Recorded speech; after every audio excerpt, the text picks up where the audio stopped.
Assalamualaikum warahmatullahi wabarakatuh. Selamat datang kembali di channel YouTube saya. Pada video kali ini, ya teman-teman, kita kembali akan membahas terkait dengan peraturan perpajakan. Yang mana pada video kali ini yang akan kita bahas itu adalah terkait dengan PMK nomor 113 tahun 2022. Yang mana di sini kita akan berbicara seperti itu mengenai perubahan atas PMK nomor 226 ya. Di mana PMK 226 ini itu adalah terkait dengan pemberian insentif pajak terhadap barang yang diperlukan dalam rangka penanganan pandemi COVID-19 dan perpanjangan pemberlakuan fasilitas PPH bagi SDM di bidang kesehatan berdasarkan PP nomor 29 tahun 2020. Oke, jadi latar belakang adanya PMK ini ya teman-teman. Itu adalah yang pertama untuk penanganan dampak pandemi COVID-19 ya. Karena sebagaimana yang kita tahu saat ini pandemi COVID-19 itu masih belum berakhir walaupun kelihatannya mungkin mulai melandai, tetapi akhir-akhir ini dampak dari COVID-19 itu kembali terlihat dengan adanya peningkatan kasus yang cukup signifikan seperti itu. Di mana di sini masih diperlukan perpanjangan waktu pemberian insentif perpajakan atas barang yang diperlukan dalam rangka penanganan pandemi COVID-19, tentunya untuk mendukung percepatan penanganan COVID-19 ya. Tentunya kita berharap semoga pandemi COVID-19 ini segera berlalu dan kita bisa kembali ke kehidupan yang sebagaimana sebelumnya seperti itu. Kemudian yang kedua, di PMK nomor 226 tahun 2021 ya, itu belum mengatur adanya kebutuhan perpanjangan jangka waktu pemberian insentif pajak, sehingga di sini perlu dilakukan perubahan dan beberapa penyesuaian, yang mana perubahan dan penyesuaian tersebut akan kita bahas pada video kali ini. Ini adalah summary dari insentif yang ada di PMK 113. Jadi pada dasarnya insentif perpajakan yang diberikan itu terdiri dari insentif PPN dan insentif PPH ya teman-teman. Secara umum akan coba saya jelaskan. Yang pertama untuk insentif PPN, ya di sini ada fasilitas PPN tidak dipungut. Yang mana di sini PPN tidak dipungut itu adalah untuk impor barang kena pajak untuk penanganan COVID-19 yang dilakukan oleh pihak tertentu. Nah, pihak tertentu itu apa? Akan kita bahas. Kemudian PPN DTP atau ditanggung pemerintah atas penyerahan BKP. Yang pertama untuk penanganan COVID-19 oleh PKP kepada pihak tertentu. Yang kedua adalah bahan baku vaksin atau obat COVID-19 oleh PKP kepada industri farmasi. Dan yang ketiga adalah vaksin atau obat COVID-19 oleh industri farmasi.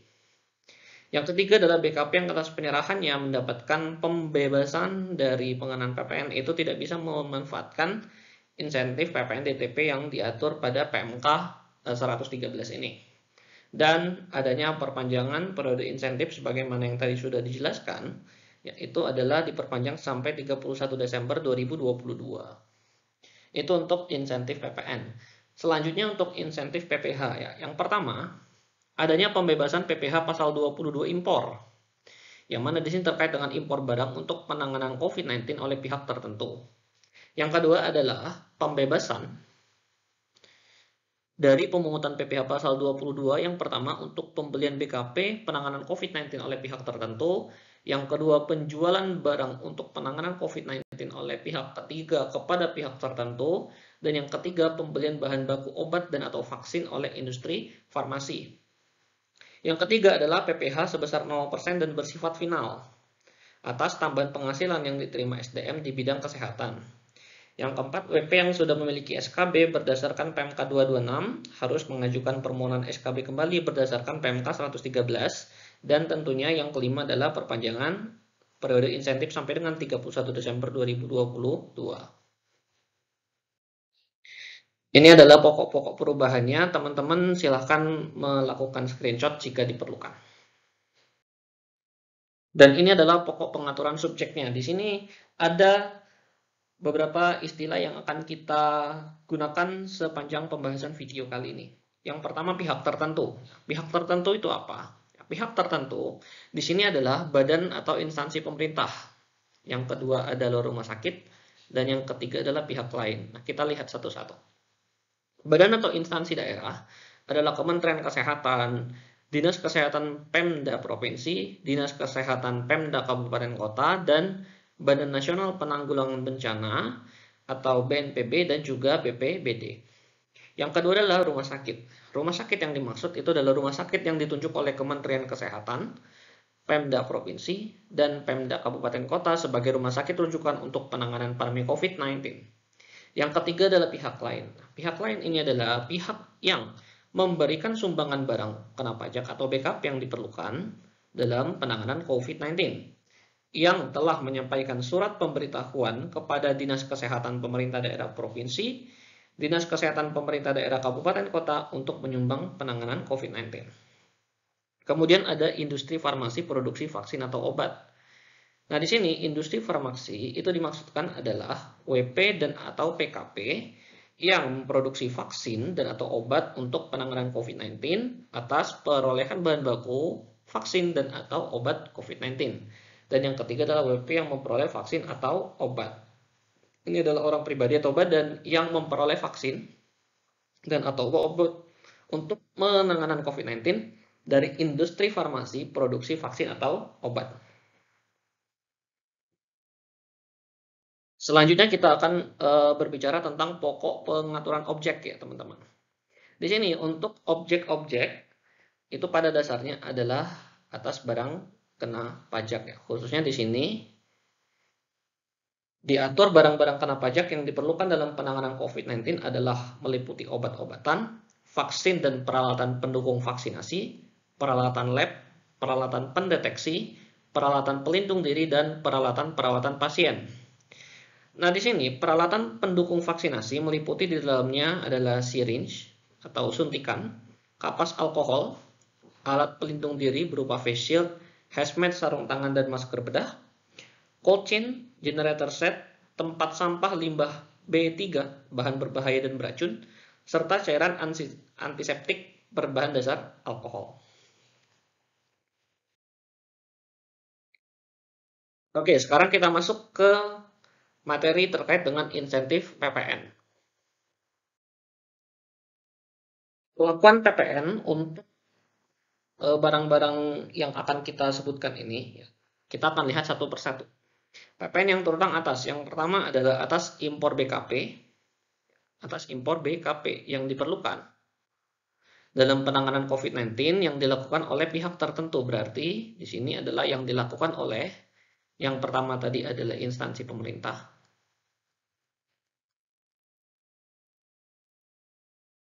yang kedua adalah rumah sakit, dan yang ketiga adalah pihak lain.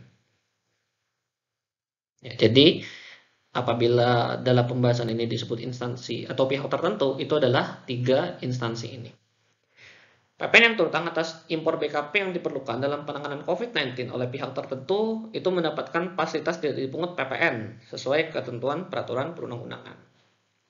Yang kedua adalah PPN atas penyerahan BKP yang diperlukan dalam penanganan COVID-19 oleh pengusaha kena pajak atau PKP kepada pihak tertentu ditanggung pemerintah. Maka di sini dia akan diberikan fasilitas PPN DTP. Termasuk di dalamnya adalah penyerahan berupa pemberian cuma-cuma. Kemudian, insentif PPN diberikan kepada pihak lain dengan ketentuan atas perolehan BKP diserahkan kepada yang pertama, badan atau instansi pemerintah atau rumah sakit. Setelah menyampaikan surat pemberitahuan kepada Dinkes Pemda Provinsi atau Kabupaten Kota untuk menyumbang penanganan COVID-19. Jadi di sini yang harus kita perhatikan ya teman-teman. Semenjak adanya PMK 226 yang diatur atas diberikan fasilitas COVID-19 itu adalah BKP di sini ya. Jadi di sini tidak ada lagi JKP. Seperti itu.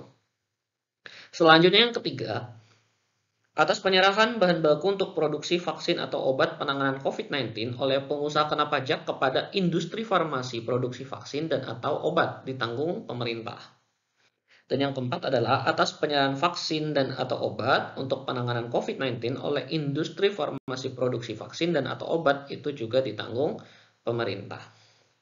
Kemudian di sini kita lihat ya teman-teman, pajak masukan atas perolehan BKP yang dilakukan oleh pihak tertentu yang merupakan PKP dan memanfaatkan insentif PPN ditanggung pemerintah itu tidak dapat dikreditkan. Seperti itu. Kemudian selanjutnya terkait dengan kewajiban yang harus dilakukan oleh pengusaha kena pajak. Di sini PKP yang melakukan penyerahan sebagaimana diatur di pasal 2 ayat 5 huruf B, C, dan D pada PMK 226 sebagaimana diubah dengan PMK 113 harus membuat yang pertama faktur pajak sesuai dengan ketentuan peraturan perundang-undangan dan yang kedua adalah laporan realisasi PPN ditanggung pemerintah. Kemudian faktur pajak yang dimaksud itu adalah faktur pajak yang seperti apa? Nah, di sini faktur pajaknya karena kita berbicara tentang fasilitas PPN, maka tentu saja kita akan menggunakan kode khusus ya. Kita tidak menggunakan kode 02. Tetapi di sini kita akan menggunakan kode 07. Maka di sini faktur pajak yang dibuat adalah faktur pajak 07, yang mana faktur pajak 07 itu adalah faktur pajak untuk penyerahan yang mendapatkan fasilitas tidak dipungut atau ditanggung pemerintah. Nah, di sini faktur pajak dibuat tentunya dengan aplikasi e-faktur dengan cara yang pertama bisa memilih cap PPN DTP eksekusi PMK nomor 226 garing PMK.03 tahun 2021 atau memilih cap lain dan mengisikan PPN ditanggung pemerintah eksekusi PMK nomor 226 garing PMK.03 garing 2021 pada kolom referensi faktur pajak seperti itu.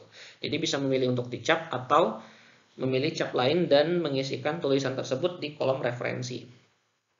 Yang ketiga, faktur pajak dilaporkan dalam SPT masa PPN ya, berarti di sini SPT masa seperti biasa sesuai ketentuan peraturan perundang-undangan dan diperlakukan sebagai laporan realisasi PPN DTP seperti itu. Jadi ketika faktur pajak itu sudah dilaporkan dalam SPT masa, maka itu adalah bertindak sebagai laporan realisasi PPN DTP. Yang mana laporan realisasi ini harus dibuat setiap masa pajak. Oke, selanjutnya terkait dengan faktur pajak pengganti. Yang mana di sini kalau kita berbicara tentang faktur pajak pengganti, maka kita juga akan berbicara tentang adanya faktur pajak yang salah seperti itu ya dalam proses pembuatannya dan harus diganti dengan faktur pajak yang baru. Dalam hal terdapat penyerahan yang telah diterbitkan faktur pajak, akan tetapi yang pertama belum memenuhi ketentuan dimaksud pada pasal 3 ayat 2 dan atau salah dalam pengisian atau penulisan nilai PPN, maka PKP di sini wajib membuat faktur pajak pengganti. Jadi kalau misalnya ada salah menuliskan angka PPN-nya atau belum sesuai ketentuan, maka faktur pajak tersebut harus diganti. Kemudian, PKP wajib melaporkan faktur pajak pengganti sesuai ketentuan peraturan perundang-undangan di bidang perpajakan. Nah, di sini sebagai pengingat ke teman-teman ya, untuk faktur pajak pengganti itu perbedaannya ada sedikit perbedaan di sini. Kalau misalnya untuk faktur pajak biasa itu kita menuliskan kode transaksi 07 dan kode status 0, maka di sini untuk faktur pajak pengganti itu teman-teman nanti akan membuatkan kode transaksi 07 dan kode statusnya adalah 1. Selanjutnya, untuk penerbitan faktur pajak pengganti atas faktur pajak yang dibuat untuk penyerahan selama tahun 2021 itu nanti akan dilaporkan dalam SPT masa PPN paling lambat 31 Desember 2022. Selanjutnya, penerbitan faktur pajak pengganti atas faktur pajak yang dibuat untuk penyerahan selama tahun 2022 ya. Untuk kalau yang tadi itu adalah untuk penyerahan selama 2021, maka sekarang untuk penyerahan selama 2022 itu dilaporkan dalam SPT masa PPN paling lambat 31 Januari 2023. Kemudian PKP yang menerbitkan faktur pajak pengganti namun tidak memenuhi ketentuan maka tidak diberikan insentif PPN DTP dan PPN-nya itu menjadi terhutang sesuai dengan ketentuan perundang-undangan. Selanjutnya terkait dengan tidak diberikannya insentif. Di sini atas penyerahan sebagaimana dimaksud tadi ya di pasal 2 ayat 5 huruf B, C, dan D. Yang pertama, tidak menggunakan faktor 07 yang memuat keterangan atau memilih cap dan tidak dilaporkan sesuai ketentuan oleh PKP dalam SPT masa PPN, maka tidak akan diberikan insentif PPN DTP dan akan terutang PPN sesuai dengan ketentuan peraturan perundang-undangan. Selanjutnya ada penambahan pasal 3B ya teman-teman. Di pasal 3B PMK 113 itu diatur dalam hal diperoleh data dan atau informasi yang menunjukkan atas penyerahan yang memanfaatkan fasilitas tidak memenuhi ketentuan, maka PKP itu wajib melakukan pemungutan PPN yang seharusnya terutang. Kemudian ditambahkan juga aturan di pasal 5A tadi yang sempat kita bahas di summary awal terkait dengan obat-obatan atau vaksin yang sudah diberikan fasilitas sebelumnya. Di sini di pasal 5A, ya, BKP yang diperlukan dalam rangka penanganan pandemi COVID-19 sebagaimana dimaksud dalam pasal 2 ayat 3 dan vaksin dan atau obat untuk penanganan COVID-19 di pasal 2 ayat 5 huruf B yang atas penyerahannya itu sudah memanfaatkan pembebasan dari pengenaan PPN. Jadi kalau misalnya dia sudah memanfaatkan pembebasan, maka dia tidak bisa memanfaatkan insentif PPN DTP lagi. Dan ini adalah contoh dari faktur pajaknya teman-teman ya. Di sebelah kiri ini adalah contoh faktur pajak yang menggunakan cap. Jadi di sini capnya di sebelah sertifikat elektroniknya atau di sebelah tanda tangan elektroniknya. Atau yang kedua di sini dia memasukkan ini ya teman-teman. Memasukkan tulisan PPN ditanggung pemerintah eksekusi PMK nomor 26 PMK 03 2021 pada kolom referensi. Oke, selanjutnya kita membahas terkait dengan fasilitas pajak penghasilan. Yang pertama, kita akan berbicara tentang fasilitas PPh pasal 22 impor. Di sini, pihak tertentu yang melakukan impor barang untuk penanganan COVID-19 diberikan pembebasan dari pemungutan PPh pasal 22 impor, seperti itu. Yang pertama, pembebasan diberikan sesuai dengan ketentuan peraturan perundang-undangan dan dilaksanakan oleh DJBC tanpa SKB, ya, tanpa surat keterangan bebas khusus untuk impor seperti itu yang dilakukan oleh pihak tertentu. Yang kedua, pembebasan bagi pihak tertentu berlaku sejak 1 Januari sampai dengan 31 Desember 2022. Yang ketiga, pihak tertentu harus menyampaikan laporan realisasi pembebasan PPh pasal 22 impor, yang mana contoh laporan realisasinya akan ada di lampiran PMK-nya. Nanti untuk file PMK dan lampirannya akan saya cantumkan di kolom deskripsi. Yang keempat, laporan disampaikan melalui website www.pajak.go.id paling lambat tanggal 20 bulan berikutnya untuk setiap masa pajak. Selanjutnya terkait dengan pihak tertentu yang melakukan pembelian barang, karena di sini pada dasarnya untuk penjualan ya.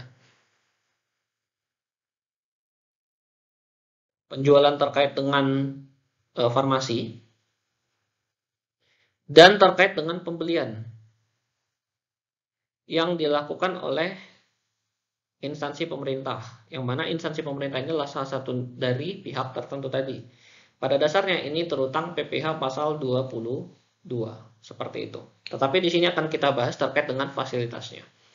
Pihak tertentu yang melakukan pembelian barang dan industri farmasi produksi vaksin dan atau obat yang melakukan pembelian bahan baku untuk memproduksi vaksin dan atau obat untuk penanganan COVID-19 itu diberikan pembebasan dari pemungutan PPh pasal 22.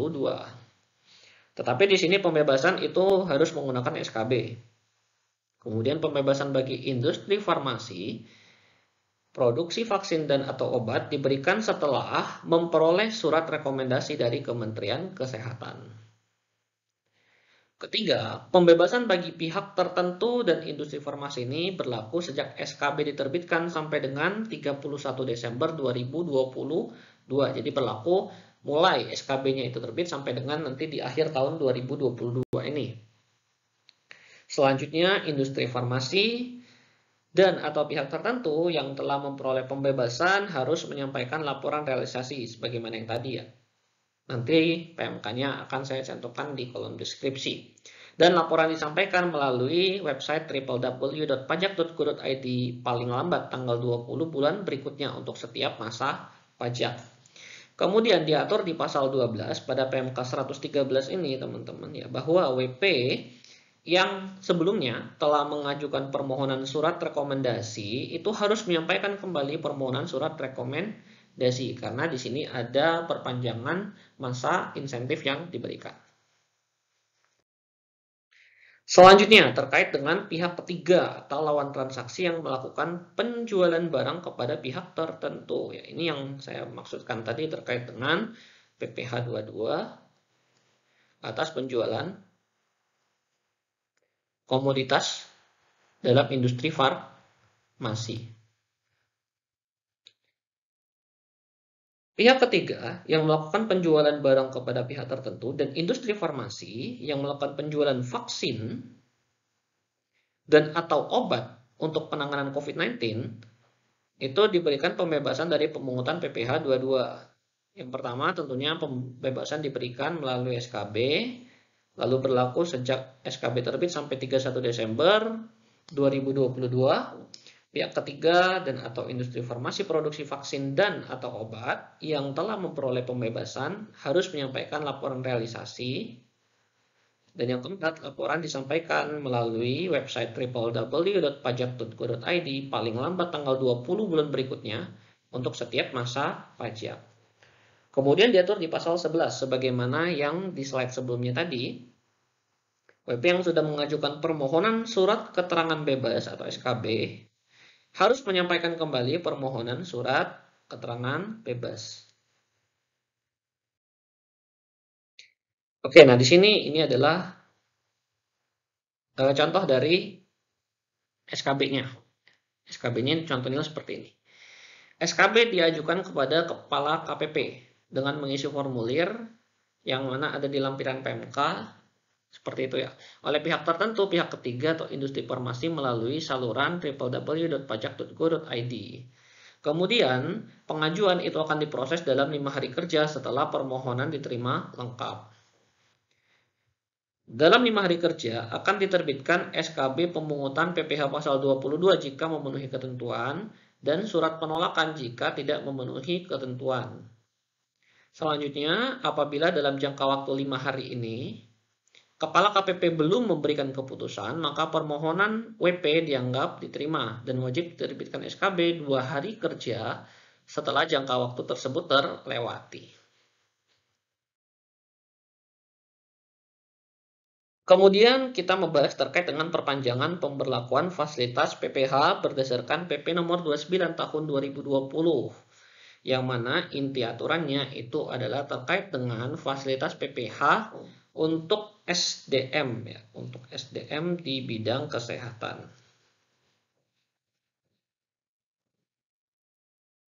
Oke, jadi pemberlakuan fasilitas PPh di sini adalah berupa pengenaan tarif PPh sebesar 0% dan bersifat final atas tambahan penghasilan. Nah, apa itu tambahan penghasilan?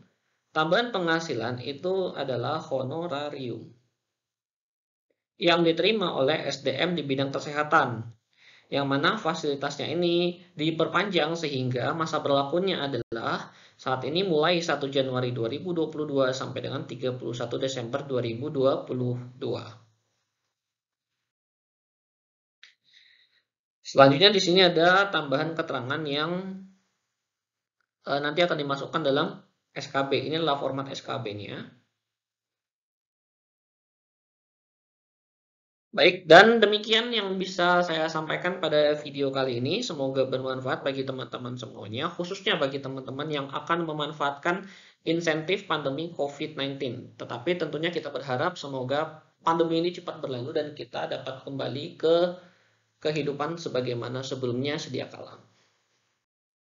Dan jika teman-teman punya pertanyaan lebih lanjut, teman-teman silakan sampaikan melalui kanal resmi DJP di Facebook, Twitter, YouTube, dan Instagram di Ditjen Pajak RI, atau melalui live chat di www.pajak.go.id, atau teman-teman juga bisa menghubungi call center di 1500 200, atau teman-teman juga bisa bertanya melalui kolom komentar. Jangan lupa like, share, dan tentunya subscribe jika video ini bermanfaat. Dan kita ketemu lagi di video selanjutnya. Wassalamualaikum warahmatullahi wabarakatuh.